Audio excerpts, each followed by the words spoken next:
सभी को जय सिया राम। हम लोग अयोध्या कांड के बिल्कुल चरमोत्कर्ष पर आ पहुंचे हैं और भरत जी को खड़ाऊ मिल गई है और भरत जी अयोध्या की ओर प्रस्थान कर चुके हैं। हम लोग दोहा संख्या 319 पर हैं। अयोध्या कांड दोहा संख्या 319 319। भरत मातु पद बंदी प्रभु सुचि स्नेह मिली भेंट विदा कीन्ह सज पालकी सकुच सोच सब मेट। रामचंद्र जी भरत की माता से मिलते हैं और उनकी चरण वंदना करते हैं और बिल्कुल शुचित स्नेह के साथ उनसे भेंट करते हैं। उनके मन में, ये तो हम लोग जानते हैं ना कि वो राम है, वो भगवान है, वो कैसे हैं, उनके मन में किसी के लिए कोई दुर्भावना नहीं है। परंतु कैकेयी की तरफ से आप लोग एक बार सोच के देखिए कि वो राम को किस रूप में ले रही होगी। उसके सामने राम जाएं और उसके मन से जो उसके मन के मैल हैं वो भी सब मिट जाएं। राम के संपर्क में आने वाले, राम के नाम से कलि केवल मलमूल मलिना, जो कलयुग के जैसे दोषों का जो अंबार है वो मल तक राम के नाम से साफ हो जाने वाले हैं। ऐसी राम नाम में शक्ति है। तो कैकेयी के भीतर के अपनी जो कुंठा, अपने जो अपराध बोध, अपना जो पश्चाताप, वो कैसे दूर हो। वो तो राम उनके समीप ही हैं। बहुत सारी इस प्रकार की कथाएं लोग विवेचना करते हैं, शोध करते हैं और बहुत सुंदर होते हैं, बहुत सही होते हैं। परंतु हम लोग यहाँ पर रामचरितमानस पढ़ रहे हैं तो हम इस प्रसंग को रामचरितमानस में बताए अनुसार ही समझने का प्रयास करेंगे और वैसे ही उसको जस्टिफाइड करेंगे। तो हमने मानस में तुलसीदास जी ने कहीं ये नहीं कहा कि कैकेयी की मंत्रणा तो राम का भला करने की थी। वहां पर जो भी दिख रहा है वो दोष ही दिख रहा है। तो हम लोग इसी रूप में इसको लेकर के समझने का प्रयास करते हैं कि पहले भी हम लोगों ने बात करी कि कैकेयी ने कहना माना मंथरा का। मंथरा का अर्थ होता है कि जब मन में बुरी भावना आ जाए, उसकी गति मंथर हो जाती है, जब वो संकुचित बुद्धि से सोचने लगती है। परंतु मंथरा की बात को कैकेयी ने माना। वो विदुषी है, रानी है, मंथरा मंद बुद्धि है, दासी है, कुटिल है। हम लोगों ने जो नाटिका देखी थी, बहुत सुंदर नाटिका थी, वहां पर मंथरा और कैकेयी दोनों का त्याग दिखाया है। परंतु अगर वही चरित्र हम यहाँ पर रख देते हैं तो फिर संसार कैसे समझेगा। क्योंकि आम जीव जो होता है वो तो गलतियां करता है ना, स्वार्थ में फंस करके। तो रामचरितमानस में जो राम का चरित्र है वो इस तरह से दिखाया जा रहा है कि आपके साथ अगर किसी ने इस तरह का भेदभाव, बुरा बर्ताव किया है तो आपका बर्ताव उसके प्रति क्या होना चाहिए। रामचरितमानस की रचना ये बताने और सिखाने के लिए करी है तुलसीदास जी ने। तो कहते हैं कि बहुत प्रबोध किया था राम ने कैकेयी को, तब जाके कैकेयी को ये बोध हुआ था कि जो कुछ हुआ है वो राम की इच्छा से हुआ है। यही बोध भरत जी को भी गुरु वशिष्ठ ने दिया है, क्योंकि भरत का प्रेम राम के प्रति अंधा प्रेम है। वो नहीं देख पा रहा था कि राम परमेश्वर है। वो क्यों दुखी हैं? क्योंकि भरत को राम केवल अपने बड़े भाई नजर आ रहे हैं और जिनसे वो बहुत प्रेम करते हैं, जिनका वो बहुत सम्मान करते हैं, इसलिए भरत दुखी हो रहे थे।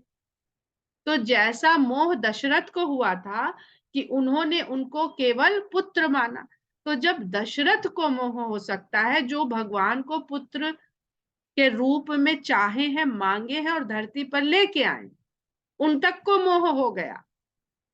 तो हम ये कैसे कह सकते हैं कि वहां पर भरत को और कैकेयी को और मंथरा को सबको ये प्रबोध था कि ये परमेश्वर है? किसी को नहीं था, किसी को नहीं था। सबकी नजरों में वो एक राजकुमार थे, वो किसी के बेटे थे, किसी के भाई थे, तो किसी के सौतेले पुत्र थे, तो किसी के लिए वो अपनी चहेती की सौत के बेटे थे। परंतु राम के आचरण ने सबके मन से राम के प्रति दुर्भावना को दूर किया। क्योंकि ये कह देना कि वो भगवान थे, वो सब कुछ कर रहे थे, तो संसार फिर न आचरण सीखेगा, न व्यवहार सीखेगा, न धर्म सीखेगा। तो ये बहुत आवश्यक है कि हम लोग इस बात को स्वीकारें कि राम उनकी नजरों में मनुष्य ही थे, और उस तरह के मनुष्य थे जिस तरह के रिश्ते में वो सांसारिक रूप से उनके सामने थे। तब राम ने जब उनको ये बोध कराया, या भरत जी को, कि कुछ ही लोगों को, हम इतने दिन से हम लोग मानस पढ़ रहे हैं, तो हम देखते हैं वहां पे ज्ञानी 2 ही 3 लोग बताए जा रहे हैं जिनको सत्य का बोध है। नहीं तो तुलसीदास जी कैकेयी को भी लिख देते, मंथरा को भी लिख देते। जब वो बार बार जनक जी को लिखते हैं, बार बार वो वाल्मीकि वशिष्ठ जी को लिखते हैं कि वही जानते हैं बस सत्य क्या है, तत्व क्या है, उनको ज्ञान का पता है, उनको पता है कि क्या संसार की वास्तविकता है, और ये जो हो रहा है ये क्यों हो रहा है, इसके पीछे राम की ही इच्छा है, उन्हीं का उद्देश्य है, परंतु वो जाहिर नहीं कर सकते कि वो भगवान है। तो इसलिए भरत को गुरु वशिष्ठ ने और कैकेयी को राम ने एकांत में इस इन सब बातों को बताया है, और उनके मन से जो उनकी जो मोह जनित रिश्ते में बंध गए थे, उससे उनको मुक्त किया है। तो हम सभी को संसार में अपने जो आसपास के रिश्ते हैं, उनमें मोह के बंधन से बंध को कर उनको न देखना चाहिए, न सोचना चाहिए, न लेना चाहिए। ये यह भी समझाने के लिए कि कोई भी व्यक्ति संसार में आता है तो वो केवल आपकी खातिर नहीं आता है, या आपने उसको जन्म दिया इसलिए उस पर केवल आपका अधिकार नहीं होता है, वो पूरे संसार के लिए आता है, क्योंकि पूरे संसार में से ही एनर्जी ने आकर के उसको क्रिएट किया है। आप एक निमित्त मात्र हैं। जैसे एक कथा है ना कि ट्रेन में भिखारी मांग रहा था भिक्षा, तो ऊपर जो यात्री बैठा था उसका मन हुआ कि उसको कुछ दे, तो उसने नीचे बैठे हुए यात्री को कुछ धन दिया और कहा आप उसे दे दीजिए। तो नीचे बैठे हुए यात्री ने ऊपर वाले से लिया और बाहर के भिक्षुक को वो धन दे दिया। तो भिक्षुक ने दुआएं दी, जिससे उसको तो दिख नहीं रहा बाहर की खिड़की से, और जो नीचे बैठा वाला व्यक्ति है वो इस मोह में, इस अहम भाव में पड़ गया कि देने वाला तो मैं हूं, मैंने दिया है। तो इसी तरह के भाव से, इसी तरह के मोह से हम लोग ग्रसित हो जाते हैं कि संसार में इसको लाने वाला तो मैं हूं। इसी तरह के भाव से दशरथ मोहित हुए, केवल नहीं मोहित हुई थी तो कौशल्या माता। तो इस प्रकार उनको बोध करा के, और उनका सारा संकोच कि कैसे सामना करें, वो अपने पुत्र का सामना नहीं कर पा रही थी, तो राम का सामना कैसे कर दें। क्योंकि भरत ने कह दिया था कि, दशरथ ने भी कह दिया था, भरत ने भी कह दिया था कि मेरी नजरों के सामने से हट जाओ और अब कभी मेरे सामने मत आना। ऐसी कैकेयी का राम संकोच और सोच सब मिटा देते हैं अपने व्यवहार से। क्या सत्य बताया कि मैं भगवान हूं? ये थोड़ी बताया। उन्होंने पुत्रवत ऐसा व्यवहार किया कैकेयी के साथ कि कैकेयी विवल हो गई, और उसको ये आभास हुआ, ये रियलाइजेशन हुआ कि जिस जिस पुत्र के साथ मैंने ऐसा किया है, उसका व्यवहार देखो मेरे साथ कितना सुंदर है, कितना निश्चल निश्चल विनम्र पवित्र है। तभी लिख रहे हैं तुलसीदास जी, सुचि स्नेह मिलि भेंट। अगर एक शब्द को भी हम पकड़ेंगे तो उससे ये सारे भाव समझ में आने लगते हैं। परिजन मातु पिता मिल सीता, फिरी प्राण प्रिय प्रेम पुनीता। उधर सीता जी अपने परिवार वालों से और माता पिता से मिल करके, और फिर प्राण प्रिय प्रेम पुनीता, उनके पवित्र प्रेम को अपने हृदय में, प्राणों में भरे हुए वहां से मिल करके लौटी। कर प्रणाम भेटी सब सासू, फिर आकर के उन्होंने अपनी सासों से भेंट किया, उनको प्रणाम किया। प्रीत कहत कब ही न हुलासू, और इन दोनों ही तरफ जब वो मिलने गई हैं तो उस समय का जो प्रेम दिखाई पड़ रहा है, उसको कहते समय कवि के हृदय में कोई हुलास उल्लास नहीं पैदा हो रहा है। प्रेम का वर्णन करते करते हुए लोग भर जाते हैं, रोमांटिक मूड में चले जाते हैं, प्रसन्न मुद्रा में चले जाते हैं। पर जो सीता जी इस समय भेंट कर रही हैं अपने मायके वालों से और अपने ससुराल वालों से, वहां पर भी बहुत प्रेम दिखाई दे रहा है, पर उसको वर्णन करने में कवि के हृदय में कोई उल्लास नहीं पैदा हो रहा है, क्योंकि वो इस समय करुणा से भरा हुआ है, इस समय विछोह के दुख से भरा हुआ है। सुन सिख अभिमत आशीष पाई, रही सी दुह प्रीति समाई। उनसे बहुत अच्छी अच्छी शिक्षाएं और आशीर्वाद पा करके दोनों ही पक्षों के प्रेम से सीता भरी पूरी है। रघुपति पटुपाल की मंगाई, कर प्रबोध सब माती पढ़ाई। राम ने फिर पालकियां मंगवाई और माताओं को समझा बुझाकर उन पालकियों में सवार करवाया।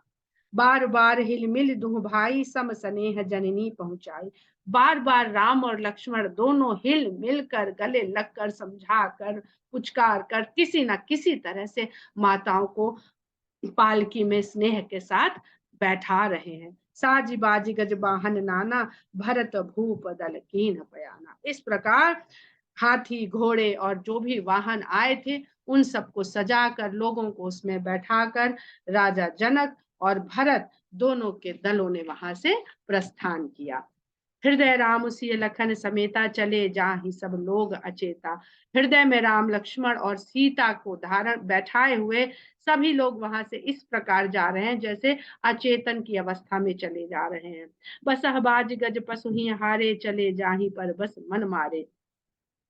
जो भी वाहनों में जुते हुए पशु हैं, बैल घोड़े आदि और हाथी, सभी अपना हृदय वहीं हार के जा रहे हैं, ही हारे अपने हृदय को वहीं हार के जा रहे हैं। और ऐसे लग रहा है कि जैसे उनका मन किसी के परवश होकर के मन मार के वहां से लौट के जा रहे हैं। गुरु गुरुतीय पद बंद प्रभु सीता लखन समेत, फिरे हर्ष विस्मय सहित आए परन निकेत। फिर गुरु गुरु की पत्नी और गुरु और गुरु की पत्नियों की भगवान राम सीता और लक्ष्मण के समेत चरण वंदना करके फिरे हर्ष विस्मय सहित, हर्ष और विषाद दोनों को अपने साथ लिए हुए वो अपनी पर्णकुटी में वापस आ गए। विदा कीन सन्मानी निषादु, वहां पर आके उन्होंने निषाद को भी सम्मान सहित विदा किया। चले हृदय बड़ विरह विषादु, विषाद भी अपने हृदय में विरह का ये विषाद लेकर के वहां से चल पड़े। कोल की रात भिल्ल बनचारी, फेरे फिरे जुहारी जुहारी। निषाद के साथ जो भी कोल की रात भिल्ल वन में रहने वाले दल आए हुए थे उन सब ने बार बार राम को जुहार किया, प्रणाम किया, अभिवादन किया और फिर लौट लौट के अपने ठिकानों की ओर लौट पड़े। प्रभु सिय लखन बैठ बट छाही, प्रिय परिजन वियोग भिल खाही। राम लक्ष्मण और सीता के साथ बरगद की छांव में बैठ गए और अपने प्रिय परिवारजनों के वियोग के कारण बिलखने लगे। भरत सनेह सुभाऊ सुबानी, प्रिया अनुज सन कहत बखानी। अपनी प्रिया सीता और प्रिय भाई लक्ष्मण के सामने वो भरत के स्नेह और स्वभाव की अपनी सुंदर वाणी से चर्चा कर रहे हैं। प्रीत प्रतीत वचन मन करनी, वो भरत के प्रेम और विश्वास मन कर्म वचन से जो उनका प्रेम और विश्वास है, श्री मुख राम प्रेम बस बरनी। राम ने अपने श्री मुख से स्वयं ही उन्होंने उसका वर्णन किया। तही अवसर खग मृग जल मीना, चित्रकूट चर अचर मलीना। ऐसे समय में जब राम स्वयं अपने श्रीमुख से भरत के प्रेम का, भरत के स्नेह का, भरत के स्वभाव का वर्णन राम और सीता के साथ कर रहे हैं, उस अवसर पर चित्रकूट में रहने वाले सभी पशु पक्षी, जल में रहने वाली मछलियां और जड़ चेतन सभी के मन दुखी हो गए, सब उदासी में घिर गए।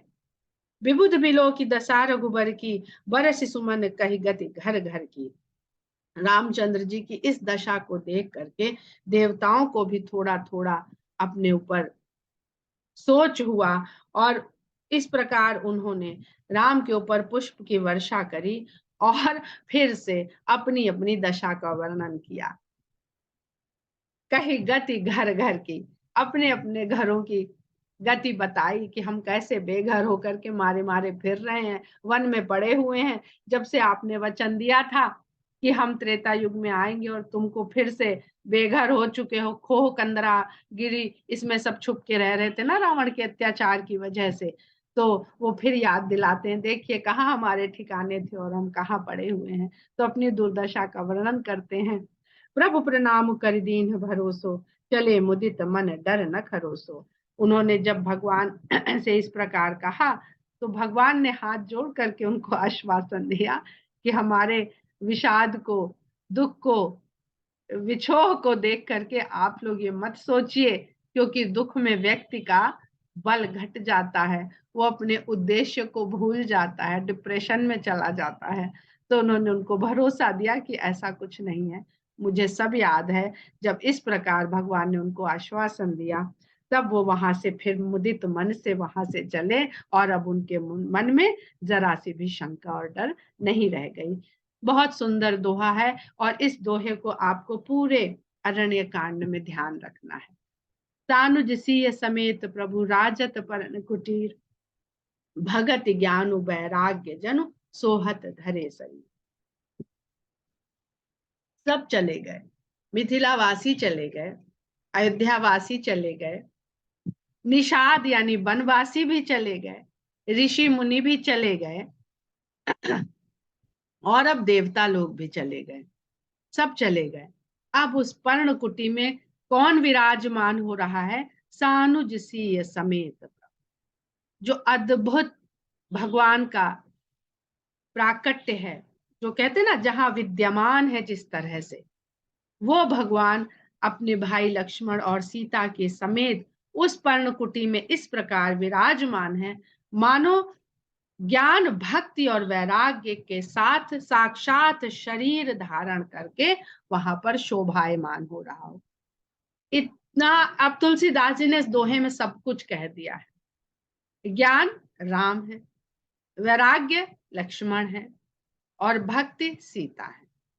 अब यही ज्ञान भक्ति और वैराग्य का खेल अरण्य कांड में चलेगा। वन में जाने के लिए भक्ति भी चाहिए, वैराग्य भी चाहिए, तब ज्ञान का साथ मिलता है, तब ज्ञान आपको प्राप्त होता है। तो सीता भक्ति के रूप में और लक्ष्मण वैराग्य के रूप में। तो इस दोहे को जब पढ़ा और इसकी चर्चा बीच बीच में तुलसीदास जी ने इस तरह भी करी थी, जब ये लोग वन से निकले थे, कि ऐसे लग रहा है सीता राम के पीछे, लक्ष्मण और राम के बीच में चल रही हैं, जैसे जीव और परमात्मा के बीच में माया चल रही है। यही कहा था ना। तो एक जगह तुलसीदास जी ने इन तीनों को जब चलायमान है तो कह रहे हैं ऐसा लग रहा है जैसे परमात्मा और जीव के बीच में माया चल रही, यानी हम लोग और भगवान, और बीच में ये माया का संसार यानी मीडियम, माध्यम, जिसके द्वारा ही, जो अगर न रह जाए तो सब कुछ खत्म, कुछ भी हम नहीं देख सकते, सुन सकते, समझ सकते। और अब यहाँ पर जब ये बैठ गए हैं पर्णकुटी में, सबको आश्वासन हो गया यहाँ वहां सब लोगों को, तो अब ये ज्ञान वैराग्य और भक्ति के रूप में सुशोभित हो रहे हैं। तो भरत कौन है? भरत क्या है? क्या भरत भक्त नहीं है? क्या भरत वैरागी नहीं है? भरत में सब कुछ है। सबसे बढ़ के भरत में प्रेम है, भक्ति है, वहां प्रेम का नहीं जिक्र है, क्योंकि प्रेम के बिना भक्ति नहीं है। वैराग्य में प्रेम है, पर सांसारिक प्रेम नहीं है, भगवान के प्रति प्रेम है, और भगवान जिनके पास कुछ नहीं है, ऐसा वैरागी का प्रेम हो, जिसके भगवान के पास कुछ नहीं है, वही वैरागी हुआ ना। हम लोग पूजा करते हैं विष्णु भगवान की, सब कुछ पहनाते उड़ाते हैं उनको, सोना चांदी फल फूल मेवा ये सब से उनको सजाते हैं। तो हम लोग वैराग्य के उपासक नहीं है, वैराग्य उपासक नहीं है, क्योंकि लक्ष्मण के जो आराध्य हैं वो वैरागी है। अब भरत जी प्रेमी भी हैं, वैरागी भी हैं, ज्ञानी भी हैं, भक्त भी हैं, निर्मल भी हैं। वो तो चाहते भी नहीं है भगवान से कि तुम हमारे लिए क्या करो। लक्ष्मण जी तो बताते हैं चाहते हैं। तो वैरागी भी चाहता है, वैराग्य लेता इसलिए है कि उसे ज्ञान की प्राप्ति हो, ज्ञान के द्वारा वो ईश्वर को जान सके, ईश्वर के सानिध्य में रह सके। भक्ति भी ये चाहती है कि हमें भगवान की संगत मिले, हमें भगवान का साथ मिले, भगवान की निकटता मिले। पर भरत जी तो इन सब से परे, इन सब से परे हैं। मुनि महेश्वर गुरु भरत भुआलु, राम बिरह सब साजु बिहालु। मुनि ब्राह्मण गुरु भरत राजा, सभी राम के विरह में पूरे समाज के सहित बेहाल होकर, बेभल होकर चले जा रहे हैं। प्रभु गुण ग्राम गणत मन माही। अब यहाँ ये बता के जो जो छूट गए हैं, ज्ञान भी छूट गया, भक्ति भी छूट गई और वैराग्य भी छूट गया, पर मन में क्या है? स्मरण है राम के नाम का, राम की छवि का। तो जो यहाँ संसार में सामने राम नहीं मिलेंगे, हमें उसको ऐसे ही अपने ध्यान धारणा से ही उसको अपने मन में धारण करके बैठना, रखना पड़ेगा।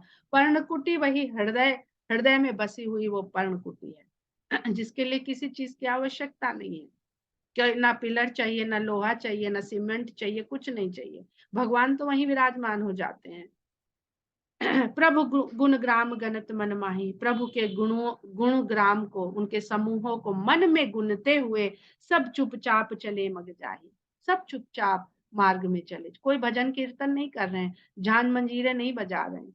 जमुना उतरी पार सब भयऊ, ऐसे चलते चलते यमुना पार करी। अब देखिए यहाँ यह भी पता चलता है कि जीव का आवागमन किस प्रकार होता है। वो जाता है, भगवान से भेंट करता है और भगवान की इच्छा अनुसार, भगवान के निर्देशानुसार फिर संसार में आ जाता है। और जैसे जैसे गया था फिर वही उस संसार में फिर आता है, बच्चा होता है, बड़ा होता है, पढ़ता है, लिखता है, विवाह करता है। तो यह भी एक तरह से यहाँ पे समझ में आ रहा है। यमुना पार करके, यमुना उतर करके सब पार हुए, सो बासरु भी बिन भोजन गए, वो दिन बिना भोजन के बिताया। उतरी देव सरी दूसर बासु, फिर गंगा को पार करके दूसरा दिन हुआ। राम सखा सब कीन सुपासु, तब उन सब की व्यवस्था निषाद राज ने करी। सही उतरी गोमती नहाए, फिर सही पार करते हुए गोमती पहुंचे, गोमती में स्नान किया। चौथे दिवस अवधपुर आए और चौथे दिन अयोध्या नगरी पहुंच गए। जनक रहे पुरबासर चारी, राजकाज सब साझ संभारी। जनक अयोध्या नगरी में 4 दिन तक रुके और सब राजकाज संभलवाया अपनी मौजूदगी में। सौंप सचिव गुरु भरत ही राजू, तरहुत चले साज सब साजू। फिर गुरु मंत्रियों, सभासदों और भरत को राजकाज समझा करके, सौंप करके, फिर राजा जनक अपना साथ समाज समाज लेकर के अपने मिथिला नगर की ओर चल पड़े। नगर नारी नर गुरु सिखमानी, बसे सुखे न राम रज। जितने भी अयोध्या के स्त्री पुरुष थे, उन्होंने गुरु की शिक्षा को माना, गुरु की आज्ञा को माना और सभी अयोध्या की राजधानी में सुखपूर्वक रहने लगे। राम दरस लगी लोग सब करत नेम उपवास, एक दिन राम के दर्शन होंगे, इस आशा के साथ वो नियम और उपवास के साथ जीवन यापन करने लगे। इस संसार में हम आते हैं, जब कहते हैं ना गर्भ से जब बच्चे का जन्म होता है तो वो बहुत कलपता है कि भगवान कहाँ भेज रहे हो इतने कष्ट में, और यहाँ भी इतने कष्ट में रख रखा है। तो अब की वचन देता है कि अब की वचन देते हैं, जाएंगे तो तुमको नहीं भूलेंगे, तुमको नहीं भूलेंगे और पृथ्वी पे जाके आपकी मुक्ति ही होके आएंगे, सब समय आपके ऊपर ही ध्यान लगाए रहेंगे। पर यहाँ आता है तो सब नियम उपवास सब भूल जाता है। तो राम दरस लगे लोग सब, हम यहाँ आए हैं, हमारे मन में ये आशा होनी चाहिए कि एक दिन हमको राम का दर्शन मिले। हमारे मन में वो आशा नहीं है, इसीलिए हम इन सब नियम और उसका पालन नहीं करते हैं, क्योंकि हमें पता है अरे कुछ नहीं है, ये संसार का सुख भोगो, इसी में मजा है। तज तज भूषण भोग सुख जियत अवधि की आस। और अपने अपने जो भोग की वस्तुएं हैं उनको सब त्याग करके केवल अवधि की आस में कि 14 वर्ष कभी तो पूरे होंगे और राम के दर्शन होंगे। सचिव सुसेवक भरत प्रबोधे, निज निज काज पाई सिख होते। भरत जी ने सचिवों को और सेवकों को, सभी अधिकारी गणों को, सभी कर्मचारी गणों को निर्देश दिया, बताया कि क्या क्या आपको कार्य संभालना है, और इस प्रकार उनसे निर्देश पा करके निज निज काज पाई सिख ओधे, सब अपने अपने कार्य के लिए तैनात हो गए। पुनि सिख दीन ही बोली लघु भाई, सौंपी सकल मातु सेवकाई। उसके बाद छोटे भाई शत्रुघ्न को बुला करके माताओं की सेवा उनके जिम्मे करी भरत जी ने। भूसुर बोली भरत कर जोरे, करि प्रणाम भय विनय निहोरे। फिर ब्राह्मणों के सामने जाकर के भरत जी ने हाथ जोड़े और प्रणाम करके उन्होंने इस प्रकार उनसे विनती करी, ऊंच नीच कारज भल पोचू आय सुदेव न करब सकोचू। आप लोग ही इस समाज को सुचारू रूप से चलाने के लिए सदा ज्ञान के उपदेश लोगों को देते हैं, किसका क्या धर्म है ये बताते हैं। तो किसी भी तरह का कोई कार्य हो, ऊंचा नीचा या बड़ा छोटा, उसको मुझसे कहने में कभी संकोच मत करिएगा। परिजन पुरजन प्रजा बुलाए, समाधान करी सुबस बसाए। परिवार वालों को, नगर वालों को, प्रजा को, सभी को बुला करके सबके लिए उचित व्यवस्था करके सबको अच्छी तरह से बसाया भरत जी ने। तानुज गे गुरगेह बहोरी करी दंडवत कहत कर। फिर छोटे भाई शत्रुघ्न जी के साथ स्वयं गुरु के गृह में गए और वहां उनको दंडवत प्रणाम करके और हाथ जोड़ करके उनसे कहते हैं, आयस होई तो रहूं सनेमा, बोले मुनि तन पुलक सपेमा। यदि आपकी आज्ञा हो तो मैं अपने जीवन का एक नियम साध करके उस नियम से अब अपना जीवन यापन करना चाहता। खुद नहीं तय कर लिया, क्योंकि उनके ऊपर एक जिम्मेदारी है। तो मुनि उनके इस बात को सुन करके प्रेम के कारण उनका तन पुलकित हो जाता है। समुझब कहब करब तुम जोई, धर्म सारु जग हुई सोई। कहते तुम मुझसे पूछने आए हो कि यदि आज्ञा हो तो मैं कुछ नियम का पालन करके अपना जीवन यापन करना चाहता हूँ।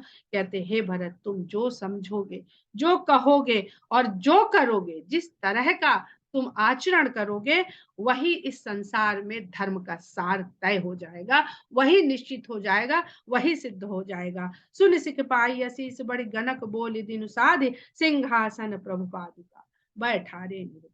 इस प्रकार गुरु की आज्ञा पा करके उन्होंने ज्योतिषियों को बुलाया और शुभ दिन मुहूर्त को सधवाया, निकलवाया, विचार करवाया और सिंहासन में भगवान की पादुका को निर्विघ्न स्थापित कर दिया। राम मातु गुरुपद सिरुनाई, प्रभुपद पीठ रजाय सुपाई। फिर राम की माता और गुरु की चरण वंदना करके शीश नवाकर उनकी आज्ञा पा करके और प्रभुपद पीठ, भगवान की जो पादुका रखकर उन्होंने उनका सिंहासन बनाया था, उनसे भी आज्ञा मांगी। नंदी गांव करी परन कुटीरा, कीन निवास धर्म दुर्गीरा। नंदी गांव में पर्ण कुटी छवाई और उस पे धर्म और धर्म की धुरी को धारण करने की भांति भरत जी ने उस पर्ण कुटी में निवास किया। बहुत सुंदर। सानुज सिय समेत प्रभु राजत परन कुटीर, भगत ज्ञानु वैराग्य जनु सोहत धरे शरीर। और इस दोहे का उत्तर यहाँ पर है कि नंदी गांव करी परन कुटीरा, कीन निवास धर्म। उस पर्णकुटी में जिस प्रकार राम लक्ष्मण सीता ज्ञान भक्ति और वैराग्य के रूप शारीरिक प्रत्यक्ष भौतिक रूप में विराजमान है, शायद उसी तरह तुलसीदास जी हमको बताना चाहते हैं कि जब हम उसी तरह जीते हैं तो हम हमारे भीतर स्वयं ही राम लक्ष्मण और सीता अर्थात ज्ञान वैराग्य और भक्ति तीनों हमारे भीतर समाहित हो जाते हैं। इसी बात को रामचंद्र जी हनुमान से कहते हैं, तुम मम प्रिय भरत ही संभाई। और इसी बात को प्रकट करते हैं राम हनुमान जी जब अपना सीना चीर करके वहां राम लक्ष्मण सीता के दर्शन दिए। ये सब बहुत प्रतीक रूप में ज्ञान भक्ति और वैराग्य को समझाने का प्रयास है, जिसको हमारे सिनेमा ने, हमारे सीरियल ने दिखाने का प्रयास किया है, पर कुछ लोगों ने उसको मखौल और मजाक के रूप में ही ग्रहण किया है। तो ये हमारी पात्रता होती है कि हम आसमान से गिरने वाले जल को किस तरह से उसको अपने पास एकत्रित करते हैं। जटाजूट सिर मुनिपट धारी, मई खनिकुस साथरी सवारी। उन्होंने शीश की अपने केशों को जटा के रूप में परिवर्तित किया और मुनियों वाला वस्त्र धारण किया और धरती को खुदवा करके, गड्ढा बनवा करके, मही खनी, धरती में पहले खनन किया, खोदा और फिर वहां पर कुश साथरी बिछाई, कुश सैया बिछाई, असन बसन बासन व्रत नेमा, करत कठिन ऋषि धर्म सप्रेमा। उनका जो रहन सहन के लिए थोड़ा सा सामान लिया, उनके बर्तन भाड़े, रोजमर्रा की सामग्री, वो सब ऐसी व्रत नियम जो ऋषि मुनि वन में रहते हुए कठिन से कठिनतम जीवन को अपने कम से कम, जिसको मिनिमलिज्म कहते हैं आजकल, कम से कम चीज का उपयोग और उपभोग करना, उस तरह की सामग्री को अपने उस पर्णकुटी में उन्होंने रखा। भूषण बसन भोग सुख भूरी, मन तन बचन तजे तिन दूरी। जो आभूषण थे, राजसी वस्त्र थे, भोग की, सुख की जितनी भी वस्तुएं थी, उन्होंने उन सब को तन मन वचन से दृढ़ तोड़ करके, अर्थात संकल्प करके, सबको उसी समय त्याग दिया। अवध राज सुर राज सिहाई, अवध का राज जिसकी सराहना देवलोक के इंद्र आदि भी करते हैं। दशरथ धन सुनि धन दुलजाई, दशरथ का धन जिसको देख करके कुबेर भी लजा जाता है। तेहीपुर बसत भरत बिनु रागा, चंचरीक जिन चंपक बागा। ऐसी अयोध्या के में वास कर रहे हैं भरत जी, बिना किसी चीज से राग किए हुए, बिना किसी चीज से लगाव किए हुए, जैसे चंपा के बाग में भौरा रहता है। वो लोभित नहीं होता, वो उनमें फंसता नहीं है। ये मुझे इसकी ये उपमा मुझे ज्यादा नहीं पता है, अगर किसी को पता होगी तो अवश्य इसकी व्याख्या करेगा कि चंचरीक जिम चंपक भागा, रमा बिलासु राम अनुरागी, तजत बमन जिम जन बड़ भागी, राम प्रेम भाजन भरतु बड़े न एहि करतूत, चातक हंस सराहियत टेक विवेक विभूत। इन कुछ चौपाइयों और दोहों को हम लोग कल फिर इसका आनंद उठाएंगे, क्योंकि बहुत सुंदर इसमें भाव है, और एक एक भाव को समझे तो भव सागर पार हो जाएं, ऐसे भाव सागर यहाँ पर समा दिए हैं तुलसीदास जी ने। तो यहीं पर आज हम लोग दोहा संख्या 324 पर विराम करते हैं, और कल पुनः फिर इन्हीं चौपाइयों और दोहे के आनंद में हम लोग डूबेंगे। जय सिया राम।